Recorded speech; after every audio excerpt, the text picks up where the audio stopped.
કાલે આપણે જોઈ ગયા હતા કે વિદ્યુત ડાયપોલ માઇનસ કે અને પ્લસ કે વિદ્યુતભાર ધરાવે છે, જે પરિમિત અંતરે રહેલા છે અને એમની વચ્ચેનું અંતર પરિમિત મીન્સ ચોક્કસ હોય, અને વિદ્યુતભાર કેવા હોય? વિજાતીય, પણ એની વેલ્યુએશન કેવી હોય? સમાન હોય. તો એ જે અક્ષ ઉપર રહેલા હોય એ અક્ષ ઉપર કોઈ બિંદુ આવેલું હોય તો એના અંગેનું સૂત્ર આપણે કાલે જોઈ ગયા છે. હવે એનો આ બીજો પાર્ટ છે કે વિદ્યુત ડાયપોલ જે અક્ષ ઉપર હોય એની લંબ અક્ષ ઉપર કોઈ બિંદુ આવેલું હોય, એટલે કે વિષુવરેખા પર જો કોઈ બિંદુ આવેલું હોય તો વિષુવરેખા પર એ ડાયપોલ વડે વિદ્યુત ક્ષેત્ર શોધવું હોય તો આપણે કેવી રીતે શોધી શકીએ એ મુદ્દો છે. એનો ડાયાગ્રામ છે, આપણે ડાયાગ્રામ થોડો અલગ રીતે બતાવીએ છીએ જે એક્ઝેક્ટ ખબર પડે, અને જે આપણે કોઈ પણ એક્ઝામ હોય તો ટૂંકમાં તમારે એક્ઝામમાં પણ ચાલે એવો ડાયાગ્રામ છે, ટૂંકમાં કોઈ ખોટું આપતું નથી. ઓકે, કારણ કે સૂત્ર આપણે સેમ મેળવશું.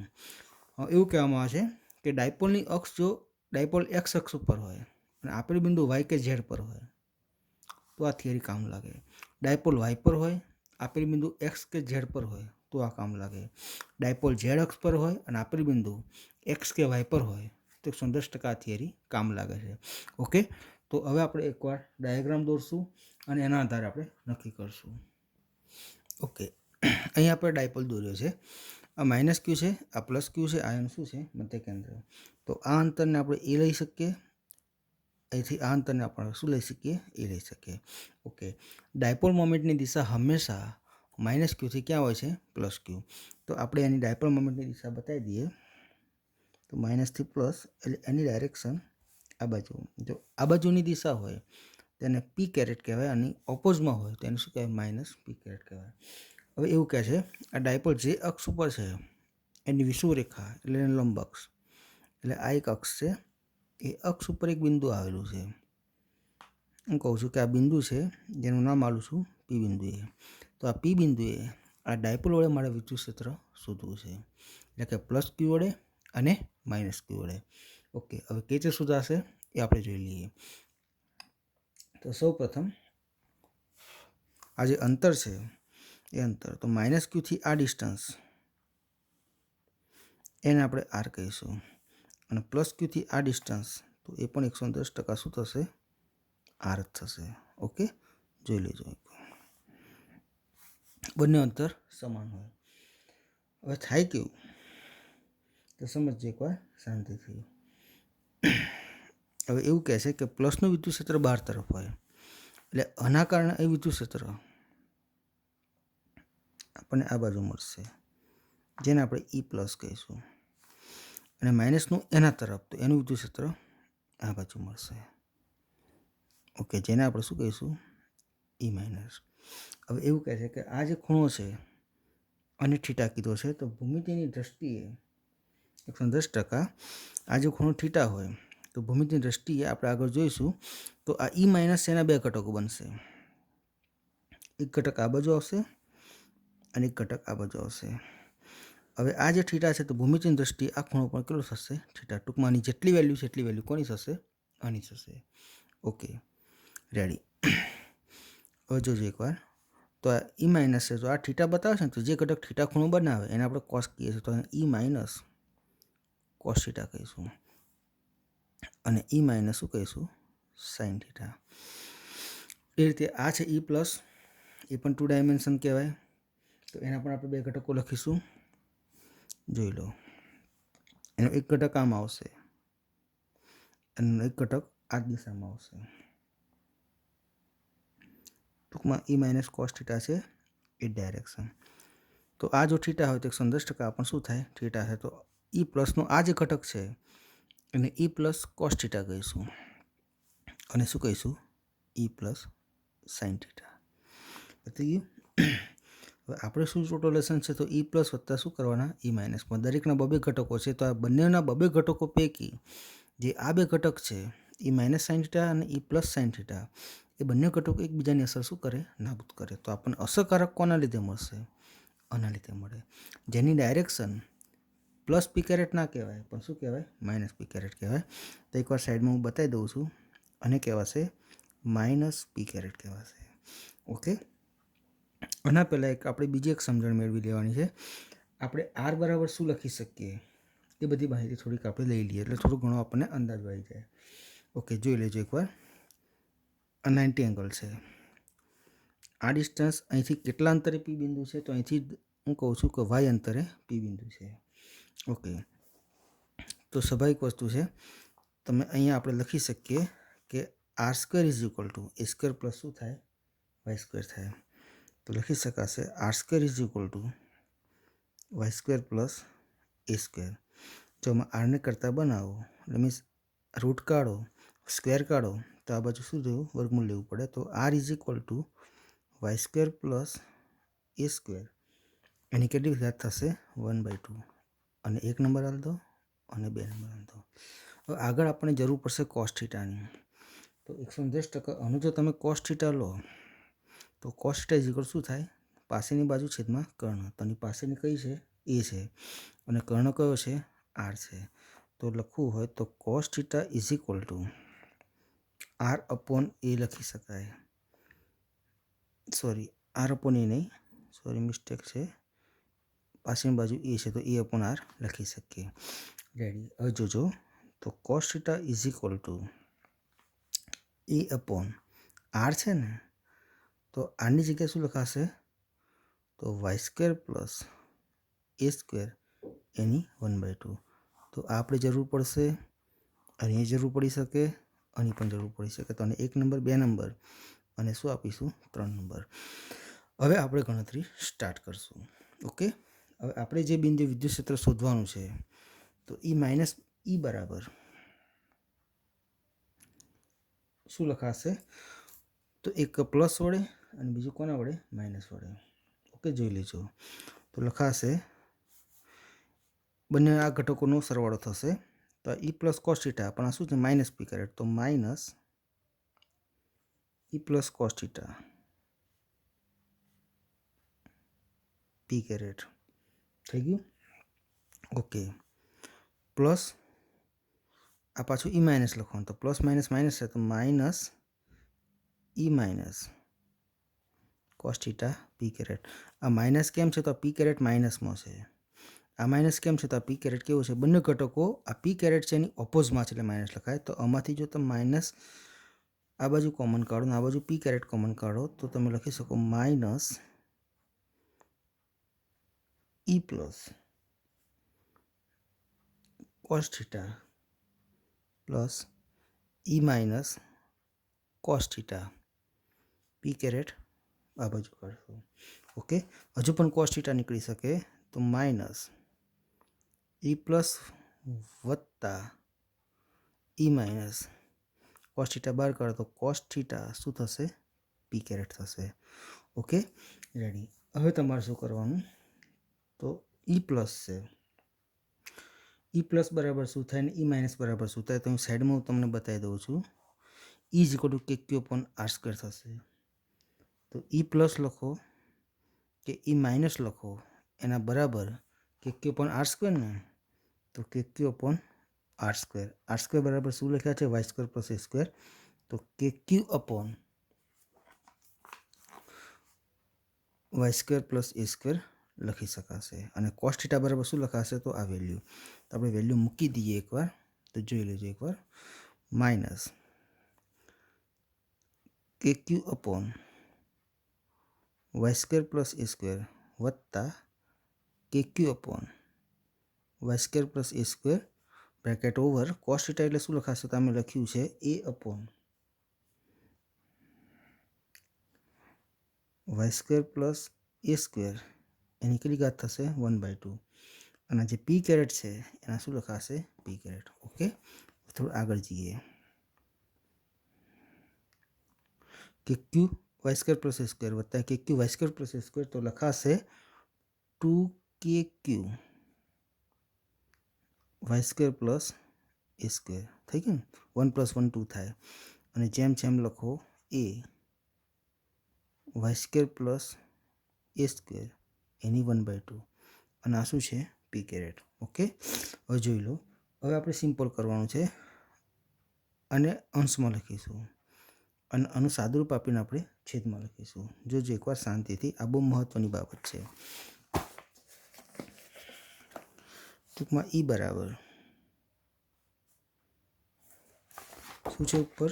તો 2kqa અને પી કેરેટ. તો આને વ્યવસ્થિત જોડીએ તો 2AQ કે એવું લખી શકાય, અથવા તો કે પહેલો રાખો 2AQ શું છે પી કેરેટ.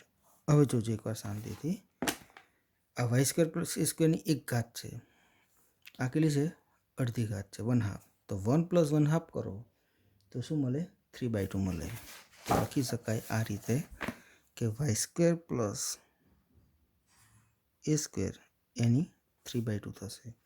Okay ready. તો આપણને એક આવું સૂત્ર મળે. હજુ આનું સાદું રૂપ આપવાનું, તો માઇનસનું માઇનસ, કેનું કે, આ 2AQ છે અને ડાયપોલ મોમેન્ટ પી કહેવાય. તો કે P Y square plus A square 3/2 ઘાત, આ શું થશે પી કેરેટ. તો આ તમને મળ્યું સૂત્ર.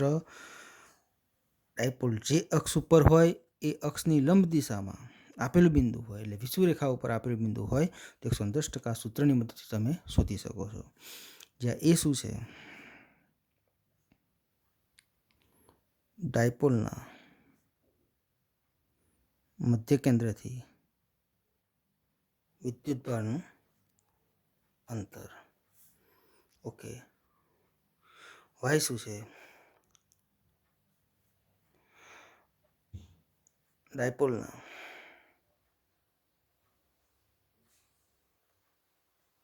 મધ્ય કેન્દ્રમાંથી પસાર થતી અક્ષ પરના બિંદુનું મધ્ય કેન્દ્રથી શું કહેવાય અંતર કહેવાય. અને પી શું છે તો એ પીને કહેવાય ડાયપોલ મોમેન્ટ કહે છે, જેની વેલ્યુ 2AQ થાય. અને કે શું છે તો આપણને ખબર છે કુલમ્બ અચળાંક છે, 9 × 10⁹ છે. આમાં પણ એક કિસ્સો છે કે જો કદાચ આકૃતિમાં બતાવું, આ વાય અંતર એની સાપેક્ષે ઘણું વધારે હોય તો એને તમે અવગણી શકો છો. એટલે એવું કહેવાય કે જો વાય છે, Y more greater than A હોય તો શું કરવાનું, તો એને અવગણવાનું.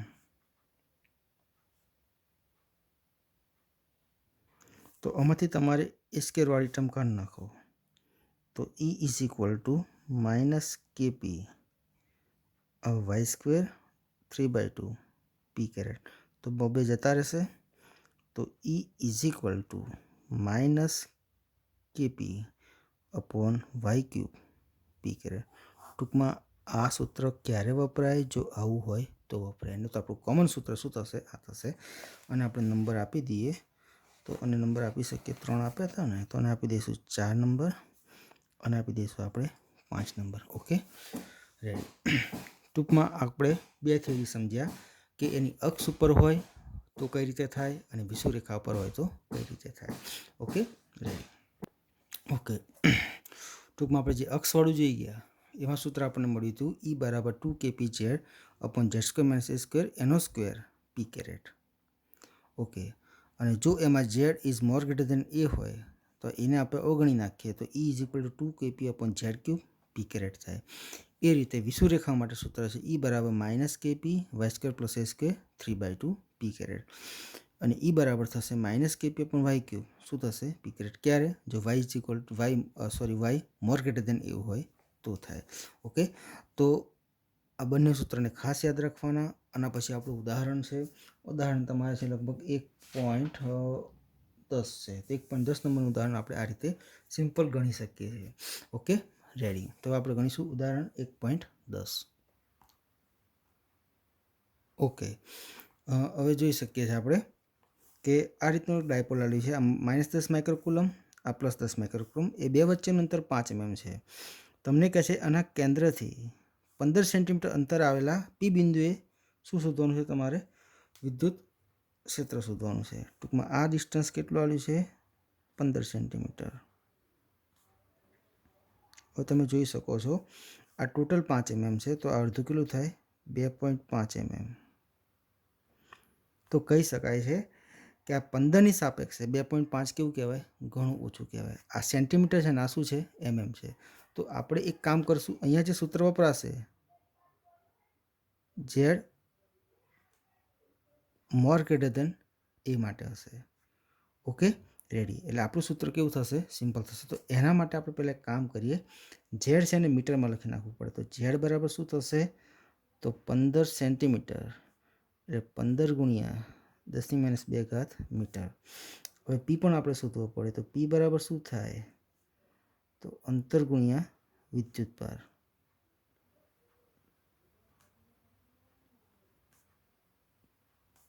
તો અંતર કેટલું છે? 5 mm છે. તો આને તમે 5 × 10⁻3 મીટર લખી શકો. તો 5 × 10⁻3 ગુણ્યા વિદ્યુતભારનું મૂલ્ય કેટલું છે? 10 માઇક્રોકુલમ. તો 10⁻5 સાદુરૂપ આપો તો થાય છે. તો 10⁻, શું થશે? 5. તો તમારો જવાબ આવશે પી બરાબર 5 × 10⁻8 કુલમ ઇન્ટુ શું થશે? મીટર થશે. આ તમારે થઈ ગયું ડાયપોલ મોમેન્ટ, આ તમારે થઈ ગયું ઝેડ. હવે તમારે સૂત્ર કયું વાપરવાનું? તો કન્ડિશન છે કે જો Z is more greater than A હોય તો 110% આપણે ડાયરેક્ટ સૂત્ર આ વાપરશું, 2kp/z³. આપણે 110% જવાબ આવી જશે. Okay ready. આપણે ગણતરી કરીએ, જોઈ લેજો એકવાર કે ઈ બરાબર, સદીશની જરૂર નથી, 2kp/z³. Okay ready. તો 2 ગુણ્યા 9 × 10⁹ ગુણ્યા 5 × 10⁻8 છેદમાં z³. તો ઝેડ કેટલા છે? તો 15 × 10⁻2 છે ને, તો 15 × 10⁻2 એની 3 ઘાતનું આપણે પહેલાં કરીએ. 9 - 8 એટલે 10⁻1 થાય, 1 અને આ ઉપર જશે 10⁻7 થશે. આ 9 - 8 એટલે 1 -6 ઉપર જાય તો 10⁻7 થઈ જશે. હવે જરીક સાદુરૂપ આપી લઈએ આપણે. તમારું બીજું કેલ્ક્યુલેશન કરો તો તમારે એ જવાબ આવશે 0.0266. ટૂંકમાં ને 0.0270 કહી શકાય. ટૂંકમાં સ્ટેપ તમે અહીંથી છે ને આ રીતે, એટલે તમે 26 સમથિંગ લઈ લો અથવા 2 સમથિંગ લઈ લો, તો 2.66 ગુણ્યા 2 સ્ટેપ કપાશે એટલે કે 5. ટૂંકમાં એપ્રોક્સિમેટલી 2.7 ગુણ્યા 10⁵ ન્યૂટન પર કુલમ લખી શકાશે. ઓકે. તો આ થયું અક્ષ માટે થયું. કોના માટે થયું? અક્ષ માટે. હવે આપણે આ જ રીતે વિષુવરેખા માટે જોવાનું છે. એનો ડાયાગ્રામ આપણે થોડોક, આ જ ડાયાગ્રામ પણ બિંદુ અહીં નહીં હોય પણ ક્યાં હશે? ઉપર હશે. ઓકે. આપણો એમાં જે બીજો મુદ્દો છે, આ જ ડાયપોલ છે, અંતર 5 mm છે, એની લંબ અક્ષ ઉપર 15 સેન્ટીમીટર અંતરે આ બિંદુ આવેલું છે. એ બિંદુએ આ બિંદુને ક્યુ નામ આવ્યું. તો આ બિંદુએ આપણે વિદ્યુત ક્ષેત્ર શોધવાનું. તો જોવાનું, આ વાય છે 15 સેન્ટીમીટર થાય. Okay ready. આ ટોટલ 5 mm છે, તો 5નું અડધું 2.5 થાય, તો 15ની સાપેક્ષે 15 સેન્ટીમીટર છે, એની સાપેક્ષે 2.5 mm ઘણું ઓછું કહેવાય. તો આપણે એને અવગણીએ તો ચાલે. તો વાય મોર ગ્રેટર દેન એ સૂત્ર વાપરી શકાય. ઓકે. એ માટે સૂત્ર હતું આપણું કે ઈ બરાબર શું થાય? તો kp/y³. ચલો આની વેલ્યુ ખબર છે, 9 × 10⁹. પી આપણે શોધ્યા છે. કઈ ગયા? 5 × 10⁻8. તો લખાશે 5 × 10⁻8 છેદમાં વાયનું ક્યુબ. તો આ વાય જે છે ને એ 15 × 10⁻2 એની કેટલી કરવી પડશે? 3. 9 - 8 એટલે 1 થશે, -6 પર +6 એટલે 7 થશે, એટલે ગુણ્યા 10 નીકળી થશે 7 થશે. હવે આપણે કેલ્ક્યુલેશન મારીએ, ગણતરી કરીએ તો આપણને ખ્યાલ આવશે 0.0133 થશે. 9 × 5 / 15 / 15 / 15. તો 0.0133. ઓકે. અને 5 ઘાતમાં લાવો તો 1.33 ગુણ્યા 10⁵ ન્યૂટન પર કુલમ. ઓકે. તો આ ઉદાહરણ તમારે અહીંયા પૂર્ણ થાય. આ કોના માટે છે? વિષુવરેખા માટે. સિમ્પલ એક્ઝામ્પલ છે. સિમ્પલ એટલા માટે છે કે અહીંયા કન્ડિશન વાય મોર ગ્રેટર દેન એ છે અને બીજી કન્ડિશન છે ઝેડ મોર ગ્રેટર દેન એ. તો ટૂંકમાં દાખલો આપણને અઘરો પડતો નથી. સિમ્પલ વસ્તુ છે. ટૂંકમાં ઝેડ આપેલા છે, પણ સમજવાનું એકવાર ધ્યાનથી કે આ એ કહેવાય. આપણે જે લખીએ 2.5, તો 2a બરાબર 5 થાય, તો એ બરાબર શું થાય? 2.5 mm. એટલે એ જે છે એ 15 સેન્ટીમીટર કરતાં ઘણું ઓછું કહેવાય. એટલા માટે આપણે આ ડાયરેક્ટ સૂત્ર આ કન્ડિશનનું વાપરી શકીએ છીએ. ઓકે, હવે એક્ઝામ્પલ છે. એક્ઝામ્પલ હું તમને મોકલીશ. એના પહેલાં થોડીક વાત કહેવાની છે, એ આપણે થોડીક સમજી લઈએ. ઓકે, બીજો એક્ઝામ્પલ તમને આપવું એ પહેલાં થોડી બાબત સમજી લેવાની છે. તમને ધારો કે કોઈ એમ કે બે વિદ્યુત ભારો વચ્ચેનું અંતર 8 મીટર છે. ટૂંકમાં એના મધ્ય કેન્દ્રથી વિદ્યુત ભારનું અંતર એ બરાબર શું થાય? 4 મીટર. તો તમને કોઈ કે ભાઈ એના કેન્દ્રથી એની અક્ષ ઉપર 10 મીટર અંતરે વિદ્યુત ક્ષેત્ર શોધવાનું, એટલે ઝેડ બરાબર 10 આલ્યા છે. તો એનો મતલબ એવો થાય કે જેની સાપેક્ષે એ અવગણી ના શકાય, તો તમારે આ સૂત્ર વાપરવું પડે. બરાબર? ઓકે, ચલો. આમાં સાદુરૂપ આપવાનું અઘરું નથી. હવે તમને કહે છે ડાયપોલના કેન્દ્રથી એની લંબ અક્ષ ઉપર 12 મીટર અંતરે જો શોધવાની વાત આવે તો તમારે સૂત્ર આ વાપરવાનું કે કેપી છેદમાં y² + a² 3/2 ઘાત. તો આપણે કેપીને એમને એમ મૂકી દઈએ છીએ. આપણે જસ્ટ તમને ખાલી આ છેદ સમજાવવાનો છે મારે. વાય તો વાય કેટલા છે? 12 છે ને, તો 12 નો વર્ગ વત્તા 4 નો વર્ગ 3/2. તો 144 વત્તા 12 નો વર્ગ 144 વત્તા 16 3/2. ઓકે, તો 160 ની 3/2 ઘાત થઈ ગયું. આ બેનો સરવાળો 160 થશે. હવે સમજો, અને આપણે કેલ્ક્યુલેટરમાં સરળતાથી કરી શકતા નથી, તો આના પાર્ટીશન પાડવાના. 160 ની 3/2 ઘાત છે ને, 3/2 એટલે 1 વત્તા 1/2 થાય. એટલે 160 ની 1 ઘાત ગુણ્યા 160 નું 1/2 એટલે વર્ગમૂળ. તો આ 160 થશે.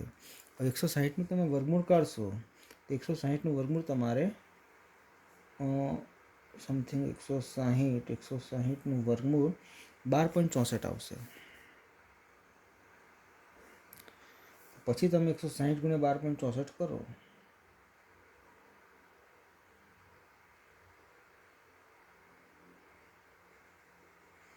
.64 તો 2022.4 થશે. તો ટૂંકમાં તમે આ રીતે ગણતરી કરશો. અને ધ્યાનમાં રાખજો, હવે આપણે હું જે દાખલો તમને ગણવા આપીશ એમાં 110%નો ઉપયોગ થવાનો છે. એટલા માટે આ તમને ખાસ સમજાવ્યું છે. ઓકે, જેમ આપણને આવો ખ્યાલ છે કે એક્સ હોય, એક્સની 1 ગુણ્યા એક્સની 1/2 હોય, તો એક્સની તમે લખો છો 1 + 1/2, એટલે એક્સની શું થાય? 3/2 થાય. તો બસ આ જ વસ્તુ કહેવા માગું છું. આપણે અહીંથી નીચે આવ્યા છીએ, તો આપણે અહીંથી ક્યાં જવાનું? ઉપર. જેમ થિયરી મેં તમને બતાવી ને, થિયરી જોઈ લેજો એકવાર, હું તમને બતાવું. થિયરીમાં બી ખ્યાલ આવે એવો છે. અહીં જોજો, આ કેટલી ઘાત છે? 1 ઘાત. આ કેટલી છે? 1/2. તો 1 વત્તા 1/2 તમે શું લખી?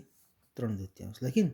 હવે અહીંથી તમે ઊંધું જો, તો આજે દાખલે મેં વાત કરી એનું તમે સોલ્યુશન આવી શકે. ટૂંકમાં આ રીતે તમે સિમ્પલ ગણતરી એની કરી શકો છો.